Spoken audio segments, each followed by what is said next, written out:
I had an engine failure after takeoff at night in a single engine aircraft at an unfamiliar aerodrome. It was the evening of Thursday, the 14th of May, 1981, and I was at Terrell, Texas, in the United States. Here's what happened.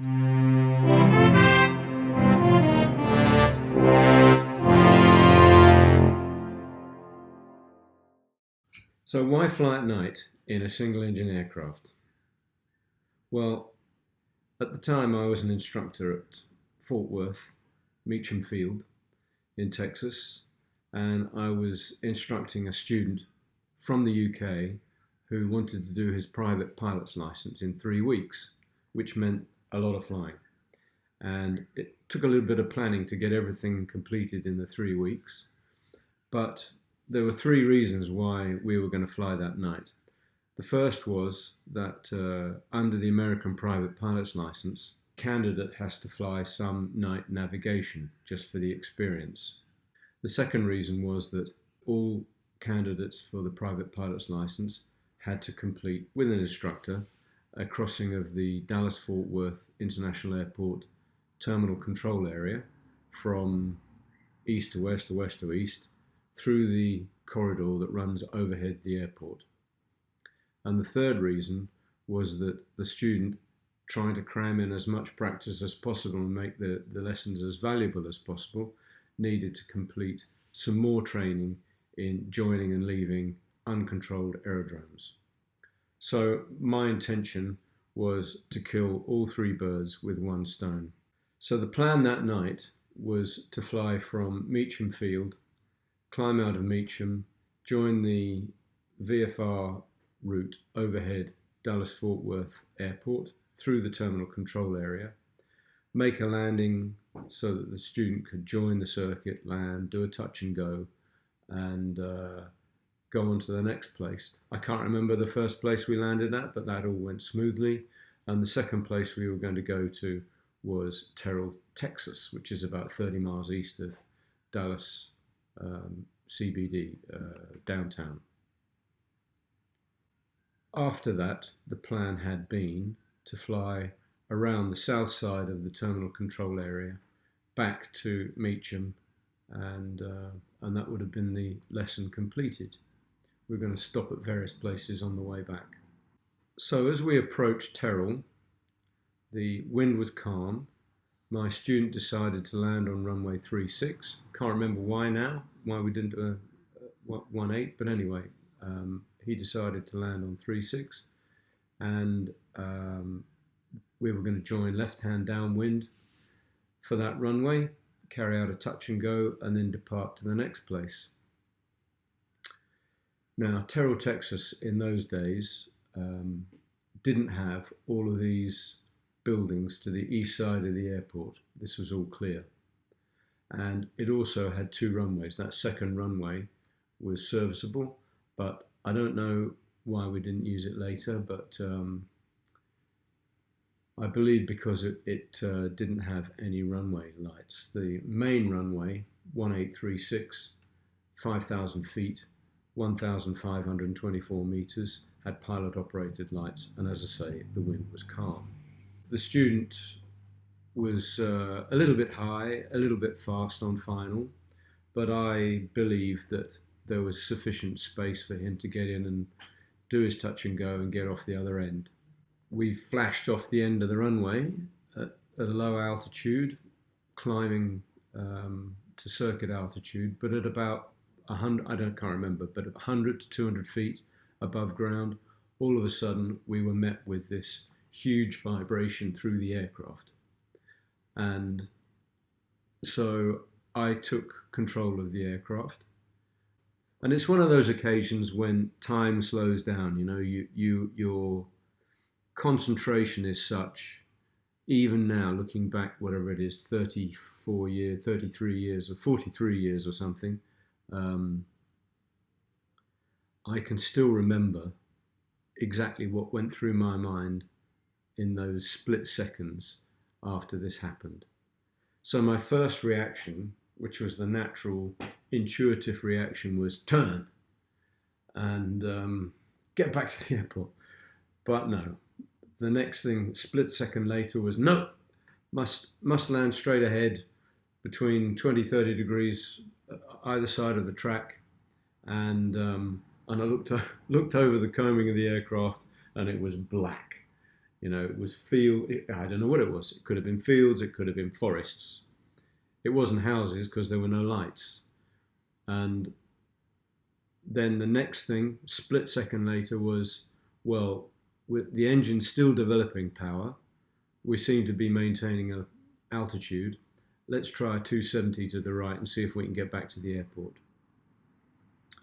So I started a gentle turn to the right, 270 degrees. Like I said, I didn't know what was out there.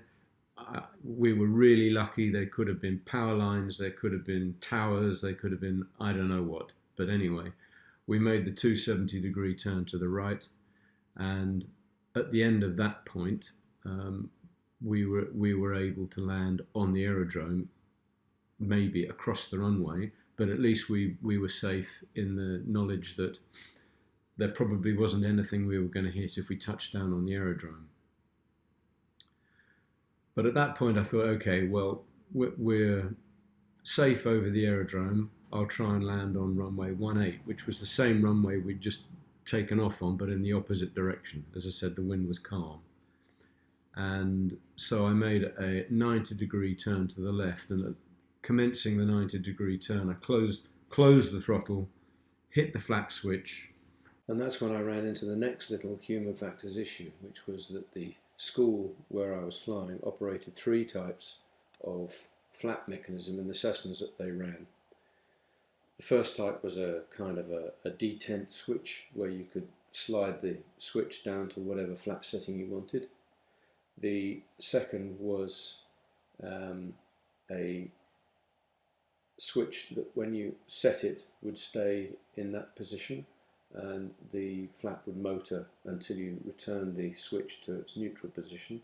And the third type was a spring-loaded switch where you had to hold it down, and as soon as you released the switch it would return to the neutral position on the spring.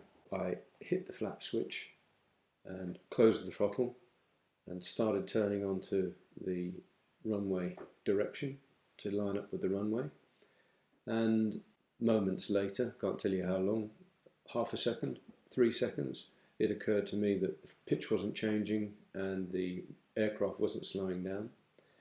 And so, I also had the impression in the back of my mind that as I had pressed the flap switch, that I had felt it come back up with my fingers as I took my fingers off. So anyway, I hit the flap switch again and ran the flap all the way up to full flap, landed the aircraft on the runway 18, going in the opposite direction to the runway that we'd just taken off on, and hit the brakes as hard as I could, and we bounced off the end of the runway into the undergrowth, and the bushes were going left and right, came to a stop, and I just sat there with my student with the engine ticking over as though to say, so what's all the fuss about? And the light shining on all these bushes. So we sat like that for a few seconds, and then I made a 180 and taxied to the apron, and that's where we got out of the aircraft. So as you can imagine, my legs turned to jelly at that point after we had realised what we got away with.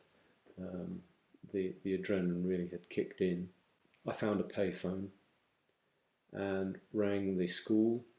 The school rang the boss because I didn't have his number. The school rang the boss. The boss was both the owner of the school and the chief flying instructor. And he rang me back, and he was not pleased. He wanted to know why I was there. I explained to him, as I've explained to you, why I was there, what we were trying to achieve, the goals that we'd set for ourselves that evening, and what had happened. At no point did he ask how were we or how was the aircraft. At the end he said, and this phone call is costing me too much, and just cut us off. Cut me off. In the back of my mind, the wheels must have been turning, because I thought, well, hang on a second. It occurred to me that maybe it was carburetor icing. And if it was carburetor icing, the ice would have now melted and the aircraft would be fully serviceable and we could fly back to Fort Worth.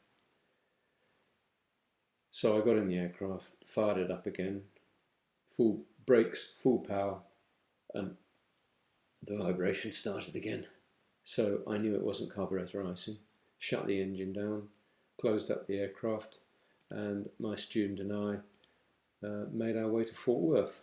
What was the outcome?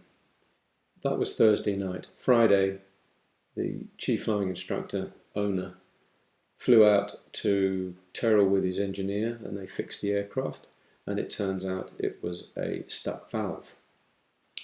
They flew both aircraft back to Fort Worth, and on the Saturday morning I went into the office to talk to him, and he was very quick to point out his opinion of my flying instruction abilities, and I pointed out the maintenance situation as regards to that particular aircraft.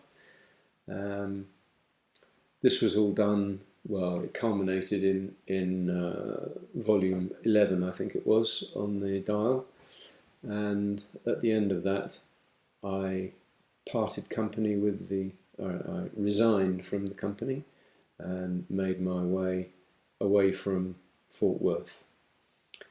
As it turns out, and I didn't know this at the time obviously, but that was actually the end of my commercial flying career as a pilot.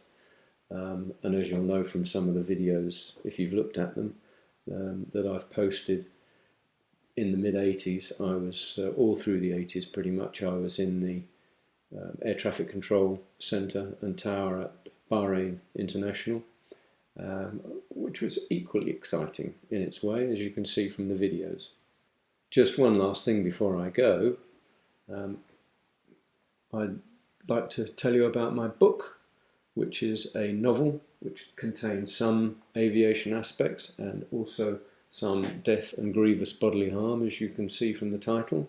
It's available through my website, www.thecrom.com, or it's available through Amazon as both a paperback and an ebook. So if you'd like to try that, I'd be most grateful. Thank you very much for watching this video. Hope you enjoyed it, hope you found it interesting, and look out for some more new content in the future. Thank you.